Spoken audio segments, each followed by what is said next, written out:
আসসালামু আলাইকুম দর্শক, আপনাদের সকলকে আমন্ত্রণ জানাচ্ছি অন্য মঞ্চের আজকের আলোচনা। ভারতের মাটিতে বসে শেখ হাসিনার ভার্চুয়াল সংবাদ সম্মেলন, ঢাকায় তারেক রহমান সরকারের তীব্র অসন্তোষ, আন্তর্জাতিক অপরাধ ট্রাইব্যুনালের মৃত্যুদণ্ড এবং তার মাঝে দিল্লি ঢাকার এক জটিল আইনি ও রাজনৈতিক দাবার চাল।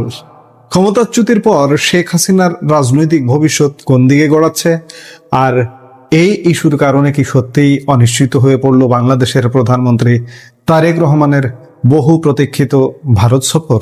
সাজ্জাদ কাদির ইউটিউব চ্যানেলের বিশেষ বিশ্লেষণে আজ আমরা উন্মোচন করছি দক্ষিণ এশিয়ার ভূ রাজনীতির সবচেয়ে সংবেদনশীল এই অধ্যায়। শুভ সন্ধ্যা বাংলাদেশ ও ভারতের শ্রদ্ধেয় দর্শক ও শ্রোতাবৃন্দ, সাজ্জাদ কাদির ইউটিউব চ্যানেলে আপনাদের সবাইকে স্বাগত জানাচ্ছি। 2024 সালের অগাস্টে বাংলাদেশে সংগঠিত ছাত্র জনতার তথাকথিত অভ্যুত্থানের পর থেকে প্রায় 2 বছর ধরে ভারতের নয়াদিল্লির এক গোপন আস্তানায় নিরাপদে আশ্রয় নিয়ে আছেন বাংলাদেশের সাবেক প্রধানমন্ত্রী শেখ হাসিনা। তবে সাম্প্রতিক ঘটনাবলী এই আশ্রয় ও কূটনৈতিক সম্পর্ককে এক চরম নাট্যমঞ্চে এনে দাঁড় করিয়েছে। ভারতের প্রভাবশালী ইংরেজি দৈনিক দ্য ইন্ডিয়ান এক্সপ্রেস এবং পশ্চিমবঙ্গের অন্যতম শীর্ষস্থানীয় দৈনিক আনন্দবাজার পত্রিকার প্রতিবেদনের সূত্রে যে তথ্যগুলো সামনে এসেছে তা বিশ্লেষণ করলে দেখা যায় শেখ হাসিনার স্বদেশ প্রত্যাবর্তন নিয়ে নয়াদিল্লি ও ঢাকার মধ্যে এখন শুরু হয়েছে এক তীব্র আইনি ও রাজনৈতিক স্নায়ুযুদ্ধ। বাংলাদেশে তারেক রহমানের নেতৃত্বাধীন সরকার দায়িত্ব গ্রহণের পর থেকেই শেখ হাসিনাকে দেশে ফেরত পাঠানোর দাবি আনুষ্ঠানিকভাবে পুনর্ব্যক্ত করে আসছে, কিন্তু এই প্রত্যর্পণ অনুরোধের জবাবে ভারত সরকারের শীর্ষ কর্মকর্তারা অত্যন্ত তাৎপর্যপূর্ণ অবস্থান ব্যাখ্যা করেছেন। ভারতের শীর্ষ সরকারি সূত্রের মতে শেখ হাসিনাকে বাংলাদেশের হাতে তুলে দেওয়া হবে কিনা তা পুরোপুরি নির্ভর করছে ভারতীয় বিচার ব্যবস্থা ও আদালতের সিদ্ধান্তের ওপর। দিল্লি স্পষ্ট করে জানিয়েছে এটি কেবল কোনো রাজনৈতিক বা কূটনৈতিক সিদ্ধান্তের বিষয় নয়, আইনের শাসন ও আইনি প্রক্রিয়ার মাধ্যমে এটি নির্ধারিত হতে হবে। ভারতীয় গণমাধ্যম ইন্ডিয়ান এক্সপ্রেস এমনটাই বলছে। ভারতের আদালত ও বিচার বিভাগীয় পর্যালোচনায় যা সবচেয়ে আগে প্রতিষ্ঠিত করতে হবে তা হলো বাংলাদেশের আদালতে শেখ হাসিনার বিরুদ্ধে যে অপরাধের অভিযোগগুলো আনা হয়েছে তা ভারতীয় আইনি কাঠামোতেও সমপরিমাণ অপরাধ হিসেবে গণ্য হয় কিনা। ভারতের পররাষ্ট্র মন্ত্রণালয়ের মুখপাত্র সংবাদ মাধ্যমকে জানিয়েছেন, দুই দেশের মধ্যে 2013 সালে স্বাক্ষরিত দ্বিপাক্ষিক প্রত্যর্পণ চুক্তির সমস্ত বিধান ও আইনি নথি বিশ্লেষণ করে তারা বাংলাদেশ সরকারের আবেদনটি পুঙ্খানুপুঙ্খভাবে পরীক্ষা করছেন। উপযুক্ত সময় ও প্রক্রিয়া অনুযায়ী এর আপডেট সংবাদ মাধ্যমকে জানানো হবে। একটি অত্যন্ত চাঞ্চল্যকর খবর হলো, দিল্লির গোপন আশ্রয় থেকে 77 বছর বয়সী এই নেত্রী নিজে থেকেই বাংলাদেশে ফেরার পরিকল্পনা করছেন। গত 5 অগাস্ট নয়াদিল্লিতে অনুষ্ঠিত এক ভার্চুয়াল সংবাদ সম্মেলনে যখন শেখ হাসিনাকে প্রশ্ন করা হয় তিনি কবে দেশে ফিরবেন, তখন তিনি 1971 সালের মহান মুক্তিযুদ্ধের কথা স্মরণ করে বলেন, ডিসেম্বর আমাদের বিজয়ের মাস, তাই আমি এই বিজয়ের মাস ডিসেম্বরে নিজের দেশে ফেরত যেতে চাই। ভারতের আশ্রয়ে থাকাকালীন শেখ হাসিনার দিনকাল কিভাবে কাটছে সে বিষয়েও কিছু চমকপ্রদ তথ্য প্রকাশ পেয়েছে। সাবেক আওয়ামী লীগ সংসদ সদস্য ও দলীয় নেতাকর্মীদের সূত্রে জানা গেছে, দিল্লিতে অবস্থানকালে শেখ হাসিনা সার্বক্ষণিকভাবে বাংলাদেশে থাকা দলের নেতাদের সঙ্গে যোগাযোগ রক্ষা করছেন। মাঝে মধ্যে তিনি ভার্চুয়ালি পরামর্শ সভা করছেন এবং নিজের ফিটনেস বজায় রাখতে নিয়মিত টেবিল টেনিসও খেলছেন। তিনি দলের নেতাকর্মীদের জানিয়েছেন এই বছরের শেষ দিকে বা ডিসেম্বরের মধ্যেই তিনি ঢাকায় ফেরার জন্য দৃঢ় প্রতিজ্ঞ। বাংলাদেশে শেখ হাসিনা আন্তর্জাতিক অপরাধ ট্রাইব্যুনাল কর্তৃক মানবতা বিরোধী মামলায় মৃত্যুদণ্ডে দণ্ডিত হয়েছেন এবং তার রাজনৈতিক দল আওয়ামী লীগকে বাংলাদেশে নিষিদ্ধ ঘোষণা করা হয়েছে। 2025 সালের নভেম্বরে বাংলাদেশের আন্তর্জাতিক অপরাধ ট্রাইব্যুনাল শেখ হাসিনাকে মানবতা বিরোধী অপরাধে দোষী সাব্যস্ত করে মৃত্যুদণ্ডের রায় প্রদান করে। ঢাকা এই রায়কেই প্রত্যার্পণের প্রধান ভিত্তি হিসেবে ব্যবহার করছে। তবে আওয়ামী লীগের নেতারা এবং শেখ হাসিনার আইনি দল স্পষ্ট জানিয়েছেন, যদি ভারতে আনুষ্ঠানিকভাবে তার বিরুদ্ধে প্রত্যার্পণ প্রক্রিয়া বা বিচার শুরু হয়, তবে তারা আইসিটির এই রায়কে ভারতীয় আদালতে সরাসরি চ্যালেঞ্জ করবেন। তাদের প্রধান যুক্তি হলো, যেই সময় এই রায়টি ঘোষণা করা হয়েছে তখন বাংলাদেশে ডক্টর মোহাম্মদ ইউনূসের নেতৃত্বে একটি অন্তর্বর্তীকালীন সরকার ক্ষমতায় ছিল। ফলে সেই বিচারিক প্রক্রিয়া এবং রায়ের নিরপেক্ষতা নিয়ে ভারতের আদালতে প্রশ্ন তোলা হবে। এই পুরো ঘটনার আইনি জটিলতা বুঝতে হলে আমাদের দুটি বিষয়ে খুব গভীরভাবে অনুধাবন করতে হবে। প্রথমত, 2013 সালে ভারত বাংলাদেশ প্রত্যার্পণ চুক্তি। এই চুক্তিতে পরিষ্কারভাবে বলা হয়েছে, কোনো ব্যক্তি যদি এমন কোনো অপরাধে অভিযুক্ত হন যার জন্য সাজা কার্যকর করা আবশ্যক, তবে তাকে ফেরত পাঠাতে দুই দেশ বাধ্য থাকবে। তবে আর্টিকেল 6 বা 6 নম্বর অনুচ্ছেদে বলা আছে, কোনো অপরাধ যদি রাজনৈতিক চরিত্রের হয় তবে তার অধীনে প্রত্যার্পণ নাও করা যেতে পারে। এই 6 নম্বর আর্টিকেলেই তো আসলে হয় না, রাজনৈতিক চরিত্র যেখানে প্রত্যার্পণ নাও করা হতে পারে। আরেকটি জিনিস আমরা বহুদিন ধরে বলে আসছি, অনেকদিন ধরে বলছি যে বন্দি বিনিময় চুক্তি, বন্দি ভারতে বন্দি থাকতে হবে, তাহলে আমি বন্দি বিনিময় করতে পারবো। কিন্তু শেখ হাসিনা, আপনারা কি জানছেন? এটি সবাই জানে। এখন তার সঙ্গে যারা সাক্ষাৎ করেছেন তারা এসে বলছেন যে শেখ হাসিনা পূর্ণ একজন সরকার প্রধান কিংবা রাষ্ট্রপ্রধান যে নিরাপত্তায় থাকেন, ভারতেও তিনি সেভাবেই আছেন, তাকে তো বন্দি বলা যাবে না। ভারতীয় আদালতকে এখন মেলাতে হবে শেখ হাসিনাকে অভিযুক্ত করার ধারাগুলোর সঙ্গে এই চুক্তিপত্রের সামঞ্জস্য। দ্বিতীয়ত, ভারতের 1962 সালের এক্সট্রাডিশন অ্যাক্ট ভারতের নিজস্ব আইন অনুযায়ী কনসুলার, পাসপোর্ট অ্যান্ড ভিসা বিভাগ হলো এই ধরনের প্রত্যার্পণ আবেদনের মূল নোডাল অফিস। পররাষ্ট্র মন্ত্রণালয় এই আবেদন পাওয়ার পর যদি উপযুক্ত মনে করে, তবে মামলাটি তদন্তের জন্য একজন ইনকোয়ারি ম্যাজিস্ট্রেট বা তদন্তকারী বিচারক নিয়োগ করবে। যদি সেই ইনকোয়ারি ম্যাজিস্ট্রেট তার তদন্ত শেষে মনে করেন আবেদনকারী রাষ্ট্রের অভিযোগের পেছনে শক্তিশালী প্রাইমা ফেসি বা প্রথম দর্শনে গ্রহণযোগ্য আইনি ভিত্তি রয়েছে, তবেই তিনি শেখ হাসিনাকে ফেরত পাঠানোর সুপারিশ করে প্রতিবেদন দেবেন। আর যদি বিচারক মনে করেন অভিযোগের ভিত্তি দুর্বল এবং এটি রাজনৈতিক উদ্দেশ্য প্রণোদিত, তবে তিনি ওই আসামিকে সঙ্গে সঙ্গে খালাস বা মুক্ত ঘোষণা করবেন। অর্থাৎ নরেন্দ্র মোদী সরকারের হাতে সরাসরি কাউকে তুলে দেওয়ার সার্বভৌম একচ্ছত্র ক্ষমতা নেই। প্রক্রিয়াটি ভারতীয় বিচারালয়ের দীর্ঘ আইনি লড়াইয়ের মধ্য দিয়েই যাবে। ইন্ডিয়ান এক্সপ্রেসের এই আইনি ব্যাখ্যার পরপরই আনন্দবাজার পত্রিকার প্রতিবেদনে উঠে এসেছে এক বড় ধরনের কূটনৈতিক আলোড়ন। বাংলাদেশের প্রধানমন্ত্রী তারেক রহমানের বহুল আলোচিত এবং সম্ভাব্য ভারত সফর ঘিরে হঠাৎ করেই অনিশ্চয়তার কালো মেঘ দেখা দিয়েছে। আজ রোববার বাংলাদেশের পররাষ্ট্র মন্ত্রণালয়ের মুখপাত্র এ.কে.এম. শহীদুল করিম এক জরুরি বিবৃতিতে জানিয়েছেন, প্রধানমন্ত্রী তারেক রহমানের ভারত সফরের জন্য আগে ভারতকে একটি অনুকূল পরিবেশ তৈরি করতে হবে। এই অনুকূল পরিবেশ বলতে ঢাকা আসলে কি বোঝাতে চাইছে? ঢাকা সরাসরি ভারতের কাছে অনুরোধ জানিয়েছে দ্বিপাক্ষিক প্রত্যার্পণ চুক্তি মেনে শেখ হাসিনা সহ অন্য পলাতক অপরাধীদের অবিলম্বে বাংলাদেশের কাছে হস্তান্তর করতে হবে। এর পাশাপাশি বহুল আলোচিত ওসমান হাদি হত্যা মামলায় অভিযুক্ত আসামিদেরও দ্রুত বাংলাদেশের হাতে তুলে দিতে হবে।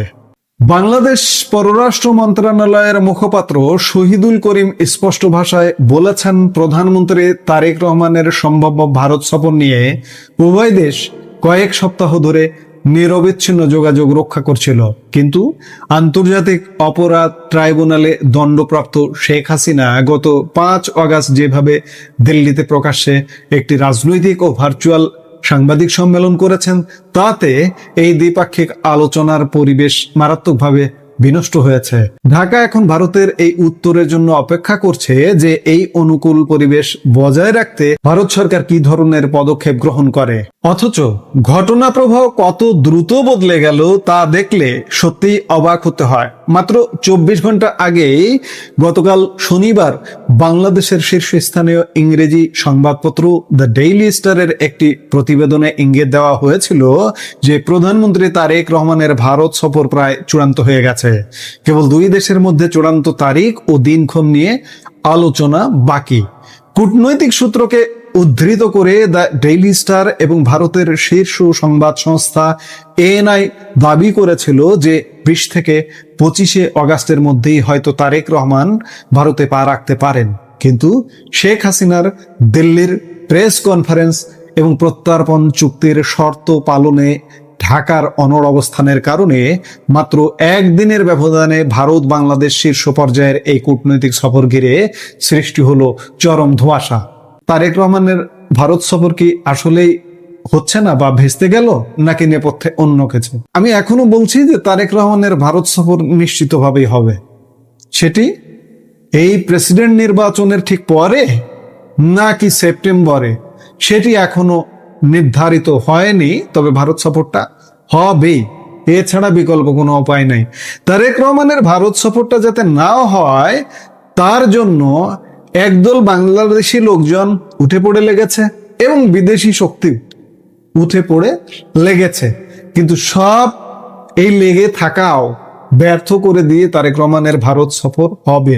তারেক রহমানের ভারত সফরের ঘোষণা আগাম কোনোভাবে ঘোষণা হবে না। আমি আগেও বলেছি, এখনো বলছি যে হঠাৎ করে শুনবেন আগের দিন যে না তারেক রহমান আগামীকাল ভারত যাচ্ছেন, কারণ আগে থেকে ঘোষণা করলে সামনে বেশ কিছু কাজ আছে, যেমন প্রেসিডেন্ট নির্বাচনটাই আছে। আগে থেকে ঘোষণা করলে এই যে যারা অস্থির করতে চাইছে বা এই সফরটাকে ভেস্তে দিতে চাইছে তারা নানা রকম পরিস্থিতি ক্রিয়েট করতে পারে। এর কারণেই এই সফরের ঘোষণাটা আসলে হচ্ছে না, এটি ধোঁয়াশায় থাকবে শেষ পর্যন্ত। সফরের 2 দিন আগেও হয়তো জানা যাবে না, একদিন আগেও জানা যাবে না, হঠাৎ করে জানা যাবে যে আগামীকাল তারেক রহমান ভারত সফরে যাচ্ছেন এবং আলাপ আলোচনাগুলো একদম টপ লেভেলে সর্বোচ্চ পর্যায়ে হচ্ছে, এমনকি দ্বিতীয় তৃতীয় সারিতেও আলাপগুলো কিন্তু পৌঁছাচ্ছে না। কাজেই আমি এখনো বলছি তারেক রহমানের ভারত সফর হবে, অগাস্টে হোক আর সেপ্টেম্বরে হোক, হবেই, এতে কোনো সন্দেহ নাই। সুপ্রিয় দর্শক, সামগ্রিক পরিস্থিতি বিশ্লেষণ করলে দেখা যায় ভারত ও বাংলাদেশের মধ্যকার সম্পর্ককে এখন একটি শেখ হাসিনা প্রুফ বা ব্যক্তিকেন্দ্রিক রাজনীতির বাইরে নিয়ে যাওয়ার যে জোর তাগিদ সৃষ্টি হয়েছিল তা নতুন করে বড় পরীক্ষার মুখে পড়েছে। একদিকে ভারত সরকারের আইনি বাধ্যবাধকতা এবং আদালতের ওপর সিদ্ধান্তের ভার ছেড়ে দেওয়া, অন্যদিকে ঢাকায় তারেক রহমান সরকারের শেখ হাসিনাকে ফেরত পাওয়ার অনড় রাজনৈতিক অবস্থান ও সেই দাবির ওপর ভিত্তি করে ভারতের দ্বিপাক্ষিক সম্পর্কের ভবিষ্যৎ পুনর্নির্ধারণ করা। শেখ হাসিনা কি সত্যিই আগামী ডিসেম্বরের মধ্যে বাংলাদেশে ফিরতে পারছেন, নাকি ভারতীয় বিচারালয়ের আইনি জালে এই প্রক্রিয়া আটকে থাকবে অনির্দিষ্টকালের জন্য? আর তারেক রহমানের দিল্লি সফর কি এই শর্তের বেড়াজালে আটকে থাকবে? না, কোনো কিছুই আটকে থাকবে না। শেখ হাসিনা ডিসেম্বরে ফিরবেন, তারেক রহমানও তার আগেই ভারতে যাবেন, ভারত সফরে যাবেন, অগাস্টে হোক আর সেপ্টেম্বরে হোক। তবে সময় দেবে এই সমস্ত প্রশ্নের উত্তর। বাংলাদেশের রাজনীতিতে এই মুহূর্তে সব থেকে বেশি আলোচনার বিষয় হচ্ছে শেখ হাসিনার দেশে ফেরা এবং আমাদের প্রধানমন্ত্রী তারেক রহমানের ভারত সফর। আমাদের প্রধানমন্ত্রীর ভারত সফরকে শেখ হাসিনার দেশে ফেরার ব্যাপারে মানে কানেক্টেড করা হচ্ছে। এই কানেকশন খুঁজে ফিরছে নানা রকমের গণমাধ্যম। বিশ্ব মিডিয়াতে এই ব্যাপারগুলো নিয়ে খোলামেলা কথা বলা হচ্ছে, কিন্তু বাংলাদেশের গণমাধ্যমে কোনো খোলামেলা কথা নেই। কিন্তু এই প্রথম আমরা দেখলাম বাংলাদেশের একটি গণমাধ্যম টাইমস অফ বাংলাদেশ, তারা বলছে প্রধানমন্ত্রীর এই সফরে মূলত হাসিনা ইস্যু চূড়ান্ত হবে। হাসিনা ইস্যু চূড়ান্ত করার জন্যই প্রধানমন্ত্রীর এই ভারত সফর। অন্যান্য ইস্যু রয়েছে, কিন্তু হাসিনা ইস্যুকেই তারা প্রধান ইস্যু মনে করছে। বাংলাদেশের একটি গণমাধ্যম এত সোজা সাপটা সত্য ব্যাপারটা সামনে তুলে আনছে কেন? যখন তারা মনে করছে যে বিশ্ব গণমাধ্যমে ব্যাপারটা প্রতিষ্ঠিত হয়ে গেছে, তখন কি তারা মনে করছে যে আদতে এখন আর শাক দিয়ে মাছ ঢাকার কোনো উপায় নেই, কিংবা সেটা করে কোনো লাভ হবে না, বরং পাঠকের কাছে হাস্যকর হিসেবেই নিজেদেরকে উপস্থাপন করা হবে? চলুন একটু টাইমস অফ বাংলাদেশের এই রিপোর্টের ভিত্তিতে বোঝার চেষ্টা করি আমাদের প্রধানমন্ত্রীর এই ভারত সফর সেটা হাসিনা কেন্দ্রিক কিনা, এবং সেখানে হাসিনা ইস্যু সমাধান হবে কিনা, আর সমাধানটা কি সমাধান? তাকে প্রত্যর্পণ চুক্তির আওতায় ভারত বাংলাদেশের কাছে হস্তান্তর করবে, নাকি অন্যভাবে হবে? সেই আলোচনাই করবে এই ভিডিওতে। দর্শক, বলছিলাম আমাদের প্রধানমন্ত্রীর ভারত সফর এবং সেই সফরে হাসিনা ইস্যুই প্রথম এজেন্ডা কিনা। একমাত্র এজেন্ডা বলবো না, কারণ আরও এজেন্ডা 2 দিনের সফরে আরও অনেক বিষয়ে আলোচনা হবে, কিন্তু সেখানেই হাসিনা সমস্যার সমাধান হবে এরকমটা এই প্রথমবারের মতো বাংলাদেশের কোনো গণমাধ্যম বলছে। টাইমসের এই শিরোনামটা দেখে নিন, হাসিনা ইস্যু প্রধানমন্ত্রীর ভারত সফর ঘটাতে পারে নতুন মোড়। এবং সেখানে বলা হচ্ছে প্রধানমন্ত্রীর এই সফরটা মূলত যে বড় ইস্যু, সেই ইস্যুটা হচ্ছে হাসিনা ইস্যুতে। সাথে রয়েছে গঙ্গা পানি চুক্তি, কারণ ডিসেম্বরে গঙ্গা পানি চুক্তির মেয়াদ উত্তীর্ণ হচ্ছে, সেই চুক্তি আবার রেনু করতে চায় বাংলাদেশ, ভারতকে রাজি করাতে হবে। তিস্তা প্রকল্প সহ নানা ব্যাপারে কথা রয়েছে, অতিরিক্ত ডিজেল চাওয়া হয়েছে ভারতের কাছ থেকে, ভারত সেই ব্যাপারে মানে সম্মত হবে কিনা, এরকম নানা ব্যাপার রয়েছে। মানে এই ব্যাপারগুলো যখন রয়েছে, তখন এই প্রধানমন্ত্রীর সফরে কি আলোচনা হবে সেটা একটা বড় ব্যাপার।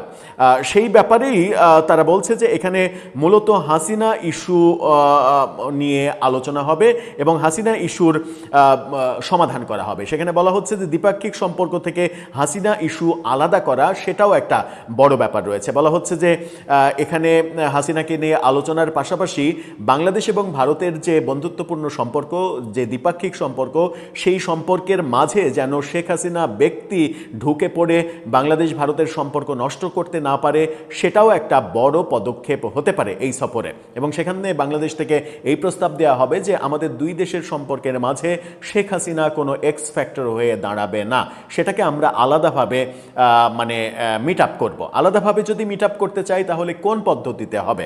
এবং তারা যেটা বলছে সেটা হচ্ছে যে এই টেবিলে থাকা আলোচ্য বিষয়গুলোর কথা বলছে। তারা বলছে পানি বন্টন, নিরাপত্তা সহযোগিতা, জ্বালানি, বাণিজ্য, যোগাযোগের মতো গুরুত্বপূর্ণ ব্যাপারগুলো নিয়ে এখানে আলোচনা হবে। এবং এই আলোচনায় বলা হচ্ছে যে নতুন এক সূচনা হতে পারে। নতুন এক সূচনা কি? এমন একটি সময় সফরটি হতে যাচ্ছে যখন ঢাকা ও দিল্লি উভয় পক্ষই বুঝতে পারছে যে দীর্ঘমেয়াদী টানাপোড়েন কারো জন্যই সুবিধাজনক নয়।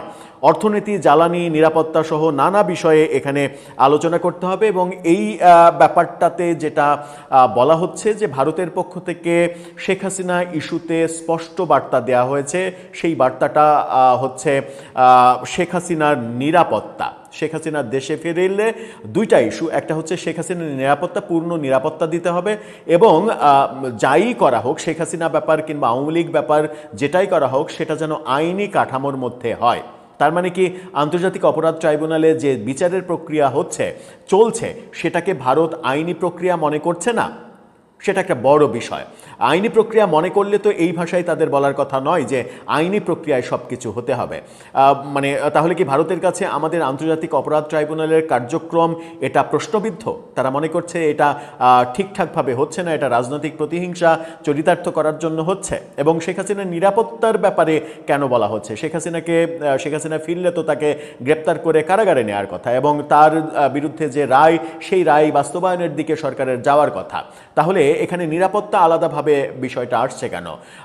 তাহলে টাইমস যে কথা বলছে, সেই কথার সূত্র ধরে যদি আমরা একটু পেছনে যেতে চাই, তাহলে কি আমরা এটা দেখতে পাই যে এনডিটিভির নিউজ, নর্থ ইস্ট নিউজের নিউজ, এই দুটো গণমাধ্যম বিশেষ করে যে নিউজ দিচ্ছে, এবং বিভিন্ন দিক থেকে যেটা শোনা যাচ্ছে যে প্রত্যর্পণ ব্যাপারটা মানে সলভ হয়ে গেছে।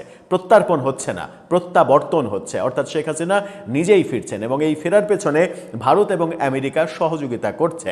এবং এই ফেরার পরে শেখ হাসিনার যে দণ্ড, সেই দণ্ড স্থগিত করা, আন্তর্জাতিক অপরাধ ট্রাইব্যুনালের কর্মকাণ্ড নিয়ে তাদের যে প্রশ্নবোধক চিহ্ন আছে সেই প্রশ্নবোধক চিহ্নগুলো সলভ করা, সেই প্রেশারগুলো বাংলাদেশের উপরে আসবে। যদি সেই প্রেশারগুলো বাংলাদেশের উপরে আসে তাহলে বাংলাদেশ সেটাকে কিভাবে গ্রহণ করবে? বাংলাদেশের প্রধানমন্ত্রী কি অবলীলায় মেনে নিতে পারবেন যে শেখ হাসিনা ফিরলে তাকে পূর্ণ নিরাপত্তা দেওয়া হবে? যেটা নেপালের সাবেক প্রধানমন্ত্রী দেশে ফিরলেন কিন্তু তাকে গ্রেপ্তার করা হলো না, তিনি হুড খোলা গাড়িতে জনগণকে শুভেচ্ছা জানালেন এবং পরবর্তীতে রাজনৈতিক কর্মকাণ্ডে অংশগ্রহণ করলেন। মানে শেখ হাসিনা ফিরে আবারও কি আওয়ামী লীগের রাজনীতিতে তিনি সক্রিয় হবেন? তাকে সক্রিয় হতে দেয়া হবে? আওয়ামী লীগের নিষেধাজ্ঞা তুলে নেওয়া হবে? আওয়ামী লীগের নিষেধাজ্ঞা তুলে নেওয়ার ঘটনাটা কি ভারত সফর শুরুর আগেই হবে? কারণ এখানে একটা যুক্তি আছে, মানে গতকালকেই একজনকে বলতে শুনলাম এরকমভাবে, ব্যাপারটা আমার কাছে যুক্তিযুক্ত মনে হয়েছে। সেটা হচ্ছে যে শেখ হাসিনা মানে ভারত সফরের পরে, ভারত থেকে ফিরে আসার পরে তারেক রহমানের সরকার যদি আওয়ামী লীগের ওপর থেকে নিষেধাজ্ঞা তুলে নেয় তাহলে যেটা হবে, বিরোধী পক্ষ বলার চেষ্টা করবে যে ভারতের কাছে দাসখত দিয়ে এসেছে সরকার। সেটা সরকারের জন্য খুবই বিব্রতকর হতে পারে। সেই কারণে সফরের আগেই নির্বাহী আদেশ যেটা প্রফেসর ইউনূসের আমলে ছিল, সেই নির্বাহী আদেশ বাতিল হয়ে যেতে পারে, এরকমটাও আলোচনা করছেন অনেকে, যেন কেউ বলতে না পারে যে ভারতের কথা মতো সেই কাজটা করা হয়েছে, যেন সরকারের বলার অপশন থাকে যে না, ভারতের কথা মতো আমরা করিনি, আমরা বহুদলীয় গণতন্ত্রে বিশ্বাসী দল, বিএনপি বহুদলীয় গণতন্ত্রে বিশ্বাস করে, বিএনপি বাকশালে বিশ্বাস করে না, সুতরাং বিএনপি চায় না নির্বাহী আদেশে কারো রাজনীতি বন্ধ থাক। যদি রাজনীতি বন্ধ থাকতে হয় সেটা আদালত সিদ্ধান্ত নেবে, আদালতের সিদ্ধান্তের পরে সেটা কার্যকর হবে। এটা বলা বিএনপির জন্য বরং একটা সেফ ওয়ে। আমরা জানি না কোনটা হতে চলেছে, তবে টাইমস আমার মনে হয় ঠিকঠাক মতোই বলছে যে এই সফরে, প্রধানমন্ত্রীর যে সফর, এই সফরে শেখ হাসিনা ইস্যুর একটা সমাধান হবে। সমাধানটা যেটাই হোক, শেখ হাসিনাকে চুক্তির আওতায় আনা হোক কিংবা শেখ হাসিনা নিজে থেকে দেশে ফিরলে সেই ব্যাপারে সরকারের দ্বিমত না থাকার কথা জানানো হোক। কি হচ্ছে?